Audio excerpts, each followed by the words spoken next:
What's going on? Welcome back to another episode of Talking Ball. Today we are looking at Tyrese Proctor and his NBA draft profile. Proctor is a guy who spent 3 years at Duke. He will be 21 years old when the draft takes place. So, for a guy who spent 3 years in college, still relatively young.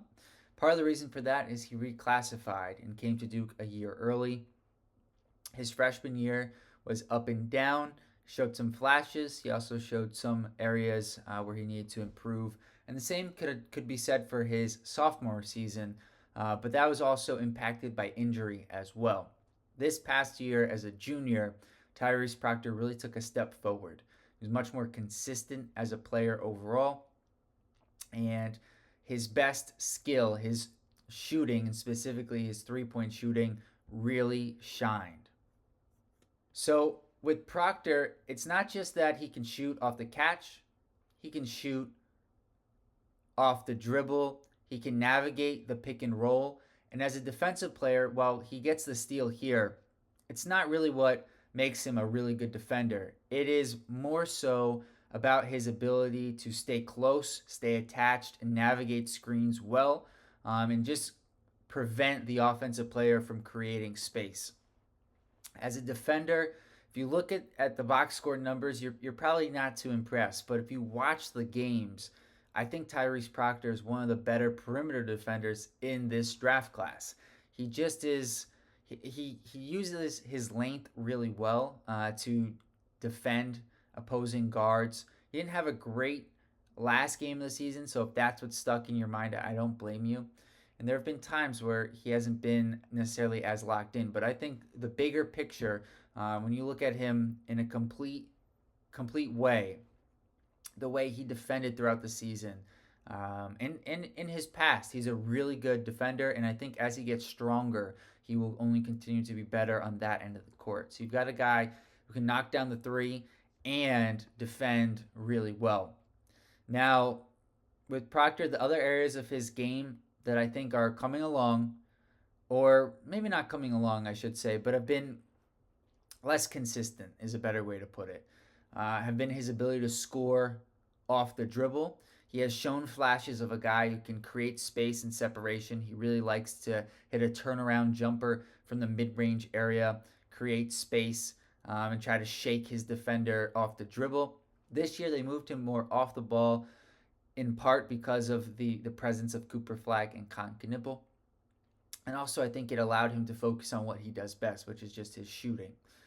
So we've talked about his shooting. We've talked about his ability to create for himself and his defense. The last thing I want to hit on here is his ability to make plays for others. I think Tyrese Proctor is a really good passer. He's got good feel for the game, but he's not necessarily able to break down his guy consistently off the dribble. And for that reason, I see him more in like a 3-and-D role at the next level. Nothing wrong with that. I just think it's more likely that's going to be the role he settles into in the NBA.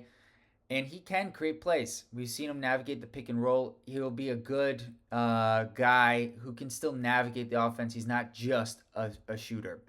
So statistically, Proctor in his 3 years, he got slightly better from his freshman year to his sophomore year, and he really improved his efficiency as a junior. I guess one other concern that just has to be brought up here is his free throw shooting, which, as you can see, has gone down each year. And it did come up in big moments where he didn't knock down free throws for Duke. It is something where I think it's more of a psychological thing than anything about his shooting mechanics. He's a great shooter. He shot 40% from three. I'm not too worried about that aspect of his game.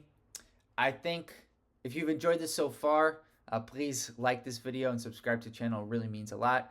I think Proctor is going to go somewhere in the early to mid second round as a 3-and-D guard, which I know is not a typical, it's more 3-and-D wing, but I think that's the role he can play. And I think that role really fits in around star players. When you're looking at the bigger wings who are successful in the league, they need guards who can defend and knock down the open threes when they get them. Guys like Luka Doncic, guys like Jason Tatum, You can even throw in a Giannis into that category. It's a little bit different, but similar idea.